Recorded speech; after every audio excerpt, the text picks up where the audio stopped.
माँ ने मुझे एक कार्य दिया था। चलो ना। हाँ वो पतंग, ठीक है, ये पकड़ो।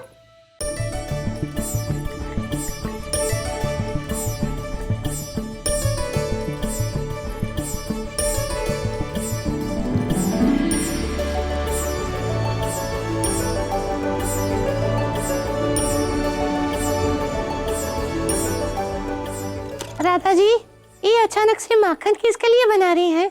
वो माँ ने कहा था कि व्योमेश जी को माखन बहुत पसंद है, इसलिए उनके लिए बना रही हूँ।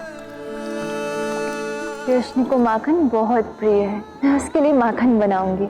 राधा तो केवल अपने कान्हा के लिए माखन बनाती है, किसी व्योमेश के लिए नहीं।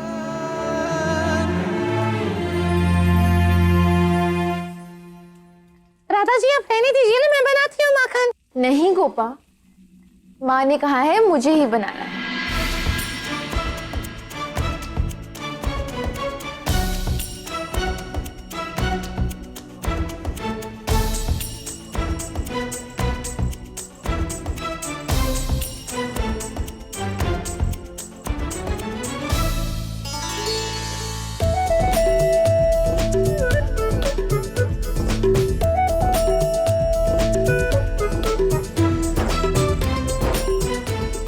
लो, बन गया।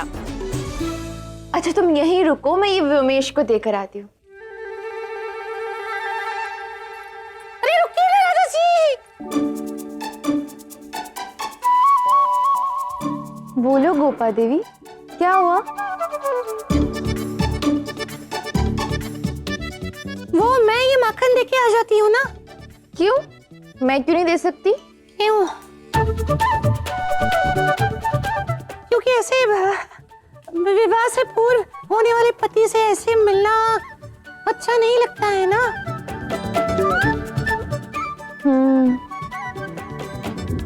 बात तो तुम उचित कह रही हो। परम सखी हो ना आपकी। सुरक्षित रूप से व्योमेश जी तक मैं पहुंचा दूंगी।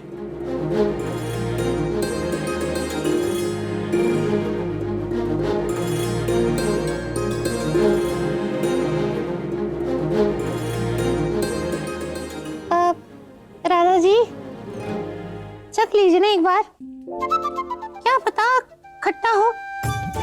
अब इसकी कोई आवश्यकता नहीं है गोपा। नहीं नहीं, आवश्यकता है ना, क्यों नहीं है। वो पहली बार आपके हाथों द्वारा बनाया गया माखन व्योमेश जी के पास जा रहा है, क्या पता कैसा बना है। चख लो एक बार, अच्छा होगा।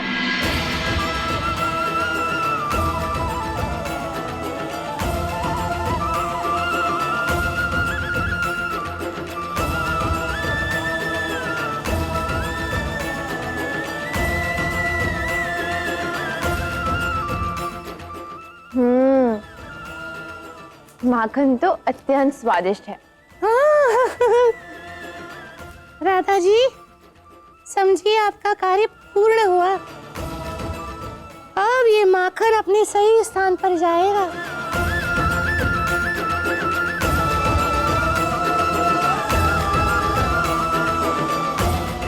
और इस माखन का सही स्थान है मेरा पेट।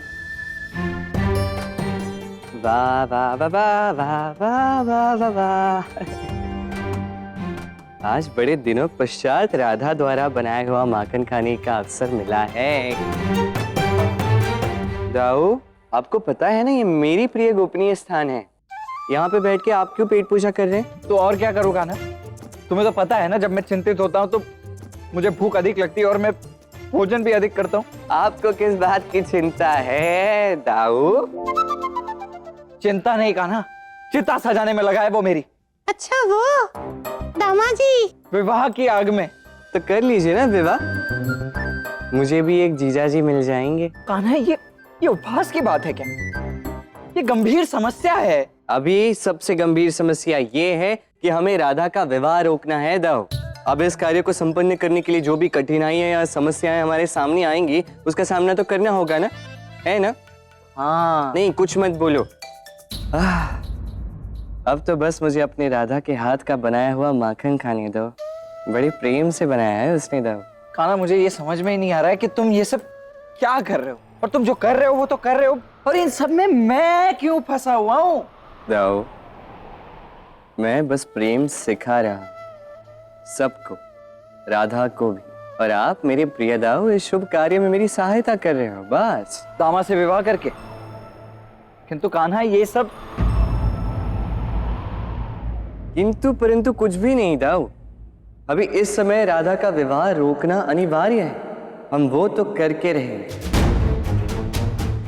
चलो, ये अच्छी बात है कि जिस वेश में हम आए हैं उसमें हमें कोई भी पहचान नहीं पा रहा। स्वयं राधा भी हमें नहीं पहचान पा रही।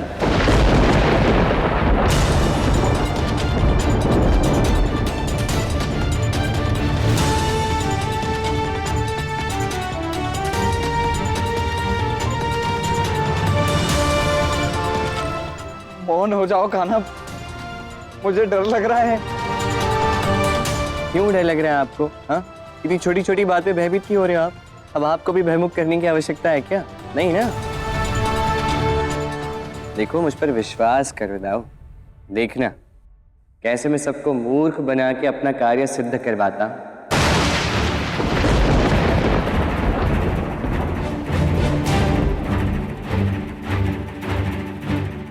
रिजवान काका, बरसाने वाले सब हमें ढूंढते रह जाएंगे और हम यहाँ उन्हीं के घर में बैठ के खेल खेलते रहेंगे। बस देखना दाऊ, ये विवाह कैसे टूटता है। मैं कह रहा हूं, ये गोपा देवी और बल देवी अपनी सुंदरता और अपनी चतुरता से इस कार्य को सफल करवा के रहे। हमारी पहली सफलता का प्रतीक है ये माखन, राधा के हाथों द्वारा बनाया गया माखन दाऊ। बस अब कुछ मत बोलिए, अब और प्रतीक्षा मुझसे नहीं हो पाएगी। राधे,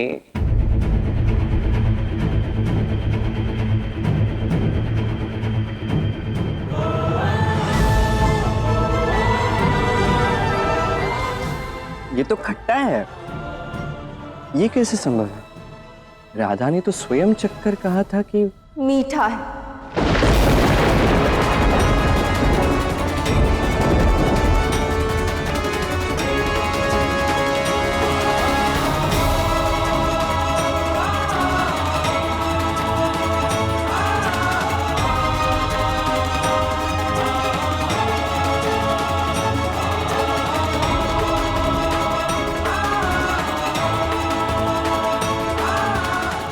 क्योंकि मैं जानती थी कि ये माखन तुम खाने वाले हो।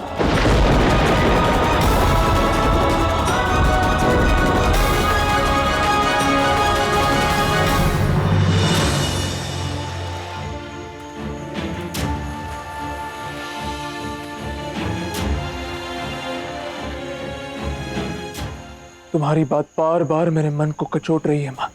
वो कृष्ण हार मानने वालों में से नहीं, यहाँ राधा का विवाह हो रहा है और वो अपने नाना नानी के घर बैठा है। ऐसा नहीं हो सकता। और ये दोनों लड़कियां, ये इस तरह अकस्मात इन दोनों का यहाँ आना और इतने सारे लुटेरों के साथ लड़कर राधा और उसकी सहेलियों को बचा लेना, कुछ तो है जो बड़ा ही अस्वाभाविक है। सबसे पहले तो हमें ये पता लगाना होगा कि उन दोनों दुर्बल लड़कियों में अचानक से इतना बल कहाँ से आया कि उन्होंने ना केवल तुम्हारे लुटेरों के साथ लड़ाई की, अपितु उन्हें परास्त भी किया। कहीं ऐसा तो नहीं कि उनकी वास्तविक पहचान कुछ और हो?